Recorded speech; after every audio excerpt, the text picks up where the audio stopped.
दर्शक हो नमस्कार, शुभ सकाळ। आज 24 जुलै रोजी सकाळी 6 वाजताची उजनी अपडेट काय असणार आहे ते आपण या व्हिडिओच्या माध्यमातून पाहणार आहोत। दर्शक हो, सर्व शेतकऱ्यांसाठी ही आनंदाची बातमी आहे। पाठीमागच्या 3 ते 4 दिवसापासून उजनी घाटमाथ्यावरती आणि धरण पाणलोट क्षेत्रामध्ये मुसळधार पाऊस पडतोय, त्याचे परिणाम हे आपल्याला या ठिकाणी दिसून येत आहेत।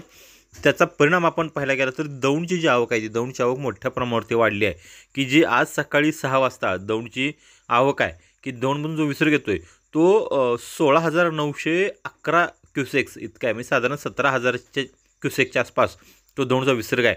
आणि धरण पाणलोट क्षेत्रामध्ये चांगल्या पद्धतीने पाऊस आहे, याचा परिणाम म्हणजे जो बंडघाटमधून विसर्ग येतोय तो विसर्ग वाढतोय, त्यामुळे उजनीत येणारा दौंडमधला विसर्ग आहे तो वाढतोय। आणि टक्केवारीमध्ये जर धरण सांगायला गेलं तर वजा 18.53% धरण इतकं भरलेलं आहे। अजूनही धरण मायनसमध्ये आहे आणि आजची पाणसाठ्याची जर बातमी आपण पाहिली तर ते 9.93 TMC, म्हणजे साधारण 10 TMC पाण्याची आणखीन गरज आहे, की ज्यातून उजनी मृत साठ्यातून हे बाहेर येणार आहे। एकूण पाणी पातळी जर उजनी धरणाची पाहायला गेली तर आपण 489.5 मीटर इतके आहे।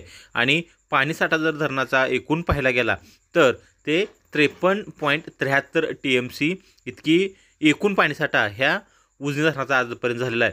उजनी धरण हे लवकरच आता या ठिकाणी वधारणार आहे, ते मायनसमधून प्लसमध्ये येणार आहे, कारण धरण पाणलोट क्षेत्रामध्ये असेल किंवा घाटमाथ्यावरती असेल तो पावसाचा जोर या ठिकाणी आणखी वाढतोय, वातावरण त्या पद्धतीने आहे। त्यामुळे पावसाचा जोर वाढला की उजनीमध्ये येणारी आवक आहे ती आवक निश्चितपणे वाढायला मदत होईल। आणि त्यामुळं उजनी धरणाचे काही अपडेट आहेत त्या अपडेट पाहण्यासाठी तुम्ही आमचं चॅनल लाईक करा, शेअर करा आणि सबस्क्राईब करा।